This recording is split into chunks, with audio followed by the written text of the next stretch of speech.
My favorite, I'm not going to go through every point here, but my favorite part of SRP and how it actually operates is that the canals that we operate in the water area were built years ago, 400 to about 1450 AD, by the Hohokam culture. So we actually, our canals, many of them actually follow the Hohokam original canals. I just think that's really cool that we built them. A couple other interesting things about the watershed, 13,000 square miles. So if you don't speak in square miles, if you're following a normal unit of measure, and especially those of you that are there this morning for Tim, this is 0.05 Texases, right? And since we had a little bit of discussion about Queensland, we ran the math and figured out that it's 0.02104 Queenslands. So we're not quite as big as the Queensland, but that's it about SRP. Yeah, so I'm coming from the Dragos side. Kind of the core thing to think about when you think about Dragos is that we are a passive network monitoring solution. That is our platform. The side I'm actually on, as was mentioned earlier, is the threat view side, which is the side that actually goes out in the plant and does more of that work. Our side really feeds into the platform on everything you'll see. And so we certainly do a lot of the research and development and content building around all of that. So, and we also have Worldview, which is the Intel side that you'll see a little piece of today. So cool. Yeah, we like that and use it. So agenda. Yeah. So we'll cover 3 business security challenges, integration of the PI system. Obviously, I think we'll see that. I think everybody was talking about that one. We've done a proof of concept that we'll go through and talk about some plans and future use cases. So in general, let's talk about the challenges that we've had and made for the need for integrating PI system and what were there. I'll cover each of these 3 in detail rather than talk about them right here. But let's start out and, yeah, somebody changed something. No, I'm doing the slides. Moving forward, you mean? Yeah, so it's not timing automatically. No, I got it. I'm just hiding the clicker. Making it being smooth. I don't know where this picture came from. I think that came off of Rob's slide earlier this morning. So reality was that right now, one of the business challenges we have is that almost everything is considered a cyber attack. Back in 2004, it was hot in Phoenix. Average temperatures above 101, that's the average. So nighttime, it's not getting below 100. And this transformer burned. And that was the first time they'd spent about 5 days looking for what's the cause, what happened to make this transformer and 4 others, so 5 total that burned. This is the first time somebody came to me and said, is it possible that this was done by a cyber attack? Because the engineers couldn't figure out the details. In the end, it was bird pooping on an insulator that was the principal, the initial direct cause, I guess, if you use all the words correctly. But it did eventually cause a fire just a few days later. The 9/8/2011, I think many of you are familiar with that San Diego one. We knew right off the bat that that was a human error that caused that was the initiating cause of that outage. And I still had people asking me, was that a cyber attack? I mean, we knew the cause, but people were coming in and looking. I mean, it's like they were trying to figure out, I need one. I want a cyber attack to be the root cause. And July 2018, that was a recent one where a transformer bushing failed. And again, it's pretty obvious what it was, but they were asking me, is that a cyber attack? So our big business challenge that we're having and seeing more and more is that we need to get to a place where we can quickly rule out cyber as an initiating cause for any of the operational upsets that we have. And part of the reason is that the adversaries, the DAN tracks, are getting better. Yeah, so on the other side, when you talk about groups out there that are actually attacking T&D targets, these are kind of, there's that human landscape out there. And so the 8 groups that you're seeing up there are the 8 groups that we kind of track and that we talk a lot about openly and in a lot of what we do. And across these 8 groups, there's kind of a mix of different capabilities. So we're seeing groups that are deciding to go against more of the manufacturers, so going against your Siemens, your Honeywells, your GEs of the world. We see a lot of these groups early on, too, that are doing phishing campaigns, just trying to figure out what you have on your network out there. And then in the case of 2 of these groups, we actually know that they have some form of capability, either because they used it in Ukraine in 2015 or 2016, or in other parts of the world. And so one of the other big business challenges with this is there's a human on the other side of the problem. So just as you're smart on your system, if there is that smart, motivated attacker out there coming at you, this is kind of what some of those attackers are looking like today. So the scenario that we'll talk through, we'll talk a little bit about kind of what Ukraine 2015 and 2016 looked like. And then our demo will kind of show, or the demo and real core part will show how we're using OSI Soft, the integration to basically find this. So, yeah. So as we start looking at if and when an adversary were to get into the network and start doing something, we need to be fast with incident response. So the last business challenge is that this isn't the movies, right? In the movies, you can have a camera that's 200 yards away, and it can be enhanced and enhanced and enhanced until they can see the reflection of the bad guy in the person's eyeball, right? It just doesn't happen in real life that way, but in the movies it does. But we want to get to that point that we can respond with that level of data. To do it, you need more resolution, and resolution is really data. That's one of the things that we think we can get from Pi. By giving access to the Pi system to our SOC analysts, we think that they can actually improve the incident response. So when we start looking through some of the events that are out there and start in with the scientific method of observing what's out there, let's talk through really briefly some of the initial ones that we look at for observations. The German steel mill is one of my favorite examples of something that applies it's kind of backwards of what I talked about before where everything is cyber, but it applies in terms of needing the data. German steel mill was an event where an adversary was in the network, and when the blast furnace went to shut down, it didn't shut down properly to the point that it was damaged. They didn't know that it was a cyber adversary in the system until the insurance company asked for root cause.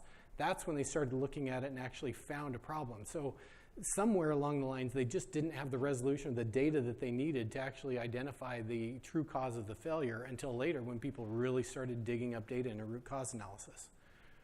And Trisos was actually another interesting situation. So if you're not familiar, this more hit oil and gas. But what happened is the attacker in this case went after the safety system, the Triconic safety system. They used compiled Python, which if you're technical at all, that's pretty obvious for an attacker to be throwing compiled Python at your safety system. It generally shouldn't happen, especially with Triconics. But what that showed is that you now have an attacker that's thinking about safety systems like, hey, can I get in? Can I change the thresholds? Can I use the process against you a little bit? It shows attackers are kind of pivoting their mind in other directions.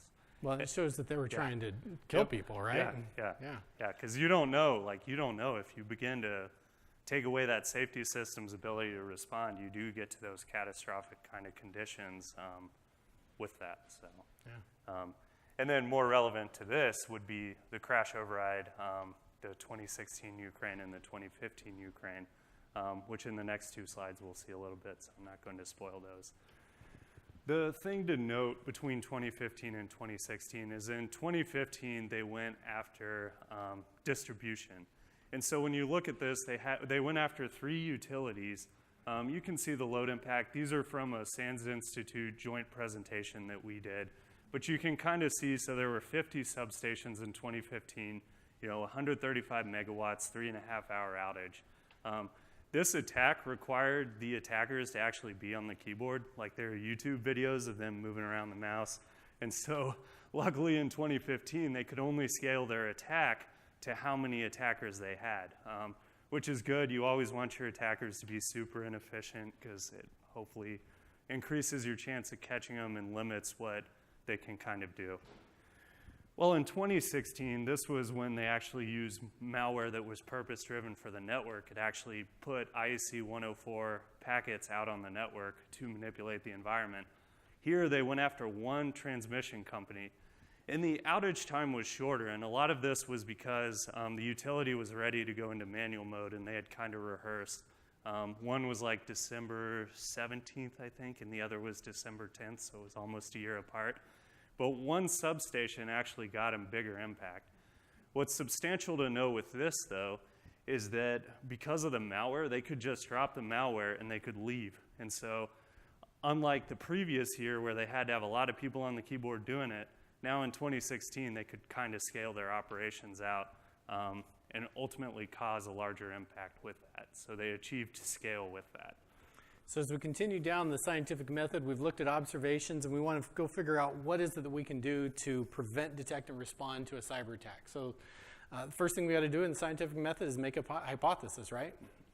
Yeah, and so going back to Ukraine 2016, we would say that an attacker might do the similar things. So this was over in Ukraine, so they were using IEC 104. But if they jumped to North America, we could see something like this hitting DNP3.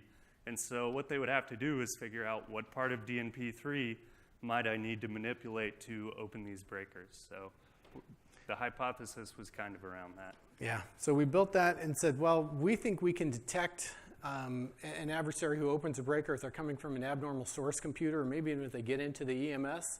And we also think that our SOC analysts can respond relatively quickly, but we need to test out the prediction, right? So we ran some tests over the course of the last 2 years trying to figure out how well could we respond to some of these sorts of events. The existing corporate controls, we felt pretty good about some of the tests that we ran and some of the actual events that we put on, but we figured we could get better. So that's when we went out and actually sat down with Dragos and looked at all the other vendors out there and said, we need to get better at detection, we need to get better at prevention.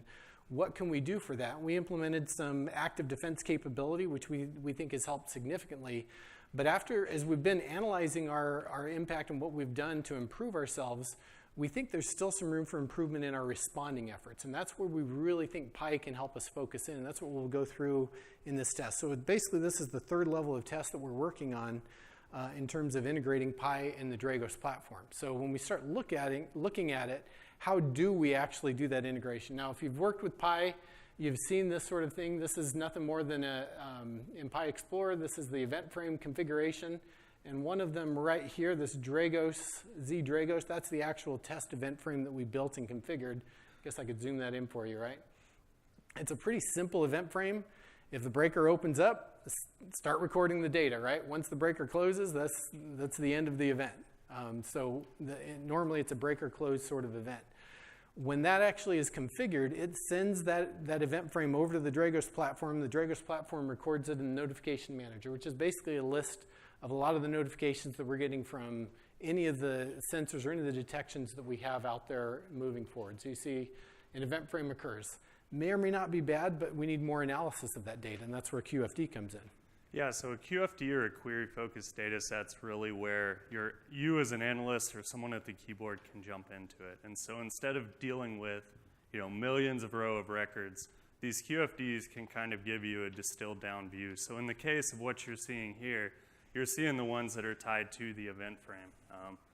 And so in this case, you can see those events up there for event open or breaker open, breaker close. Yeah. So that's what basically the QFD is for this. So once the QFD fires, Dragos has a detection quad that they call it, and you start looking at where the different indicators or behaviors might come in. This comes in as a modeling behavior, and I think it's there we go. So basically it models the fact that something occurred in OSIsoft. So now this is where an analyst would actually start getting involved in saying something odd has happened. We know about it because of a event frame that's come across into the platform. Now the analyst needs to actually get busy and go do some work to investigate it and see if it's malicious or if it's something else. The problem that you have with a SOC analyst is generally that you can't train them well enough on electricity or T&D and that kind of stuff. So we have the concept of a playbook. Mm-hmm. Yeah, and so with playbooks too, because you never know, basically from site to site, you might have different levels of kind of understanding of how the systems work or what someone needs to do. And so this was actually, Mark developed this on his side. This is kind of what he thought their side would do around this event. And so we'll walk through a few of these steps, but again, this is kind of that, can you pass this to someone somewhat junior? And so if they do hit this, they know what to do, because you want to prepare for this type of situation. Just like we said, because from that Ukraine 2015 to 2016, the downtime was significantly less, probably because they had prepared. They're getting ready. They got to prepare. So let's start the test. So in this scenario, an event frame is fired. the alert comes into the Dragos platform, and the SOC analyst gets the alert and starts to do something. So the first step to come along is, well, I need to go check the source of the breaker operation. So in an ordinary system, that's going to be looking through millions of lines of log files and trying to analyze net flows or whatever sort of security system that you have. What we want to do is make that easier for the SOC analyst. So she might look at the QFD that's there analyzing this OSI soft event frame, and then click this jump to map. So in the map scenario the SOC analyst would have, you'd end up with a breaker that's depicted right here with this icon, and the lines show the communication out to the various devices. There's a system right there where the SOC analyst could see that this line that goes to this one on the far right is a pretty common communication that occurs, but this one down into the bottom right is a new communication that hasn't been seen before. So now the SOC analyst, after reading the instructions, can see, I've got a new communication from a new device, and that starts setting off one level of alarm or trigger, right? There's something here that I need to investigate. It doesn't tell us 100% there's an adversary in the network, but it's one interesting data point that they need to look at. So once the analyst would record all that, they could move on to the next stage and start analyzing port services and protocols. Yep, and so then you want to look at what is that machine actually doing, because you know, there was a machine that stuck out, so now let's pivot down to that machine. And so you're going to look, as Mark said, at those ports, protocols, and services. And what you might see is something like this. And so if your attacker isn't very well, you know, if they're not very smart in their operations, if you look at the protocol list, you'll see that Modbus quickly stands out. Again, in this environment, that could be a dead giveaway that your attacker might not be as smart as they think they are, or that they're not interacting in your environment the same way that you expect them to see. We see this a lot of cases with like WannaCry too. Even in WannaCry in a single protocol, when you have server message block, the Microsoft's file sharing protocol, even when an attack like that goes off, you see different behaviors in SMB.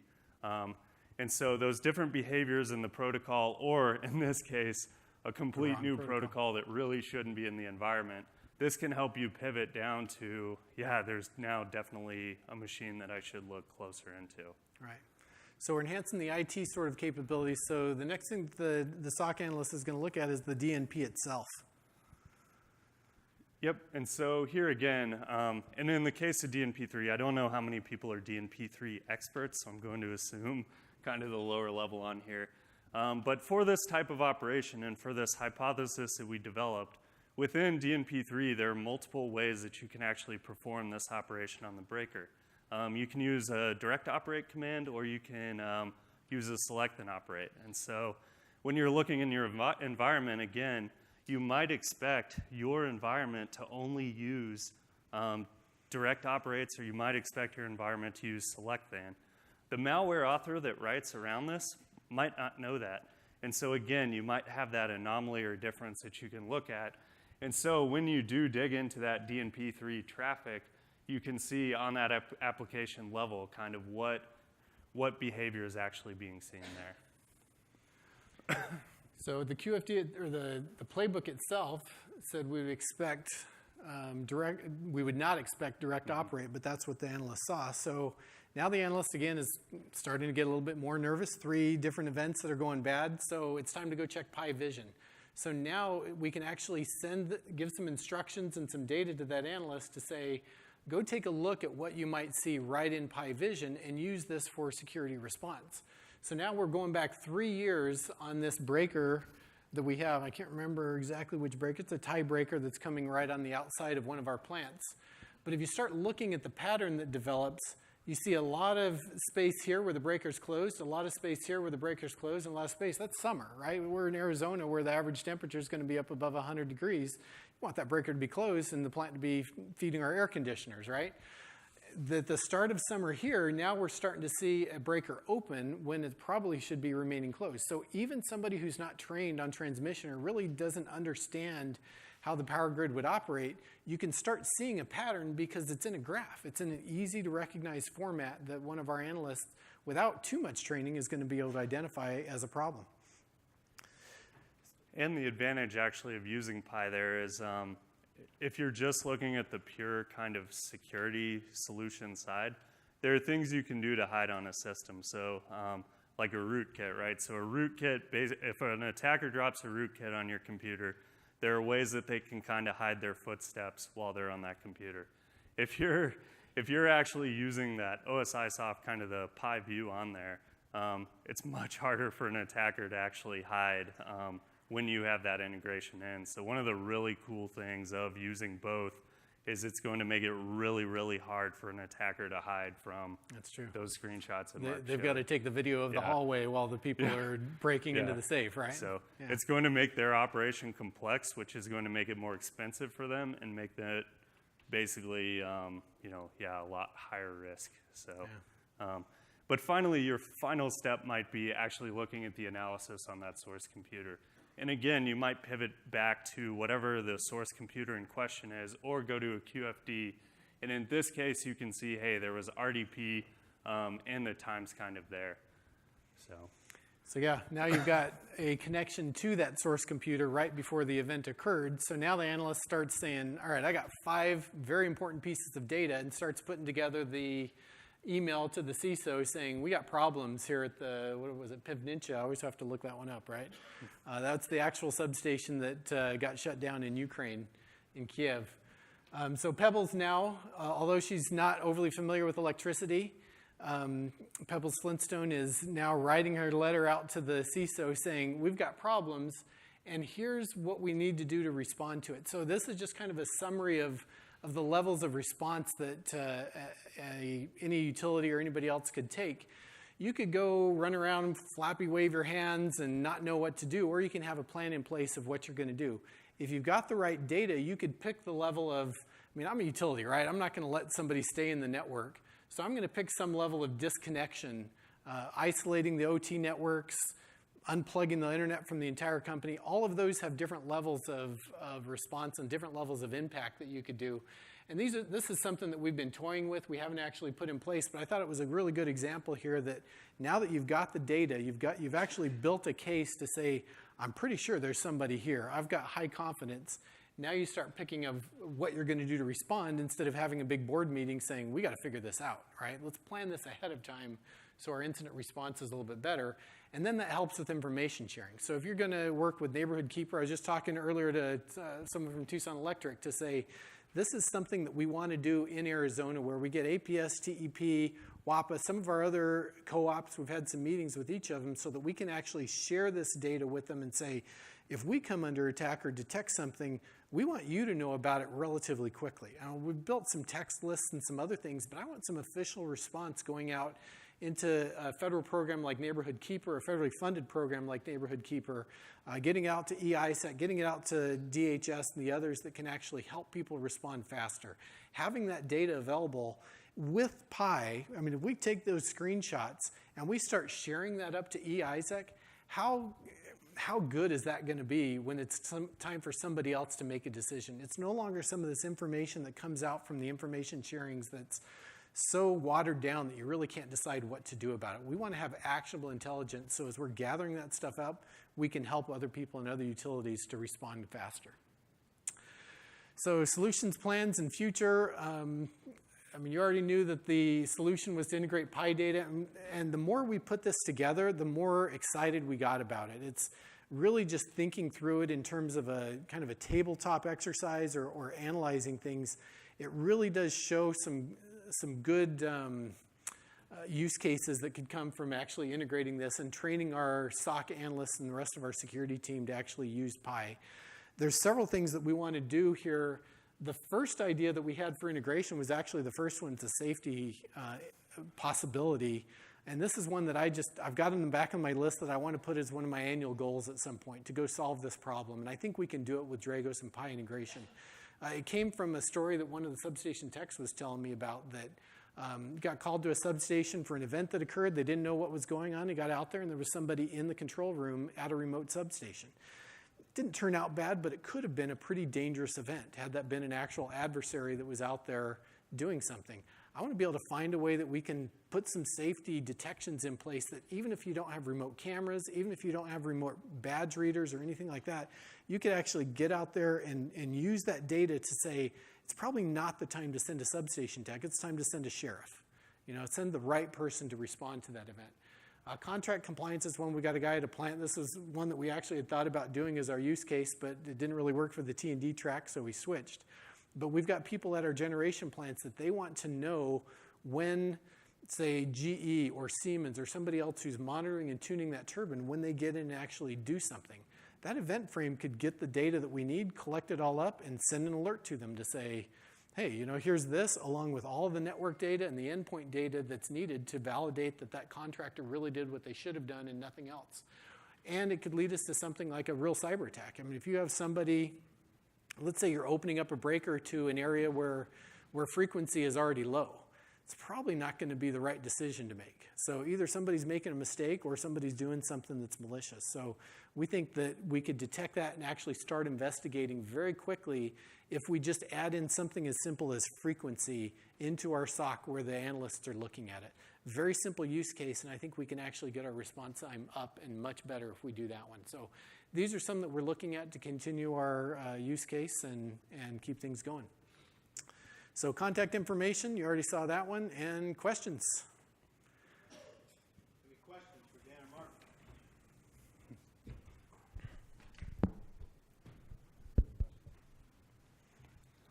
You got to ask questions because my wife and kids are here. So Yeah, somebody's got to ask. if not, they're going to be asking for, what was it, Caden was asking for Easter presents or something? So I have a question. How accepting is the field forces of this approach? They're asking for it. The use case that I talked about for the generation plant, I was at one of our plants, and he was saying, how could I validate that this vendor is doing exactly what they're supposed to do, nothing more, nothing less? I mean, some of the basic stuff that he wants, we could get in with just Pi, and that was one of the thoughts that we gave him. I don't know if Bill Monson's contacted either of our Pi people to say, when they're here and something changes, we want to know about it, but they actually want to know a little bit sooner in the scenario. In most cases, if a vendor's going to get in, they're supposed to call the plant, get a two-factor token. There's all sorts of things like that we have in place, but there are times during an outage where you're going to open up that key switch and let the turbine tuning vendor come in and actually monitor things. We had a situation where the vendor was supposed to get in on a Friday when everybody was on there. They got busy and didn't get in, and they actually connected in. We saw them in the Dragos platform on a Sunday. So it was one of those, they told the people at the plant, we're going to get it done, and they got it done, but it was just the wrong time. It didn't cause any problems, but they wanted to know. And when the little things like that happens, the people in the OT networks, they're asking for help monitoring things like this. Okay. Any other questions? There's a question right here. And when asking a question, please say your name and who you're with, please. Appreciate that. And you can pop it out on Twitter while you're there, too. Yeah, right. Brian Owen, OSI Soft. Great presentation, guys. I just was curious about, you mentioned the SOC a few times. Could you just describe a little bit about how you staff that? And it sounded like you had a strategy that enables less senior people to be involved in that and that kind of thing. Right. Yeah, staffing the SOC is one of the hardest things going out there. It's one of the hardest jobs to fill right now, finding people who are qualified with cybersecurity. And I mean, if any of you want to go along and Splunk or any of the other tools that are out there to do security analysis, it's really a good field to get into right now. So what we're trying to do is, as we get in junior people, and a lot of times it's college interns coming out, they're smart, but they're just not trained. I mean, they've got the aptitude for it, just not the skills yet. So we're just trying to shortcut that learning curve to get people to a point where they can be effective in an OT area and understand the difference. So back to the plant example, one of the examples that we had, well, you guys know because you all have the long memories too, right? The people at the plants, they don't forget things. Something happened years ago where somebody came in and said, I'm going to install my antivirus toolkit or whatever it was on your control system network. Obviously, the answer is no, but that's something that an IT person might come in and do. We want to be able to have that shortcutted kind of training experience where somebody who understands an IT scenario can come in and actually be effective in an OT environment. If we've got playbooks, if we've got those use cases, I think we can make that happen so that they just need the basic level of understanding and knowledge. Then I think somebody with something like this could be very effective. Okay, well, let's have a Some applause. Great presentation. Thank you.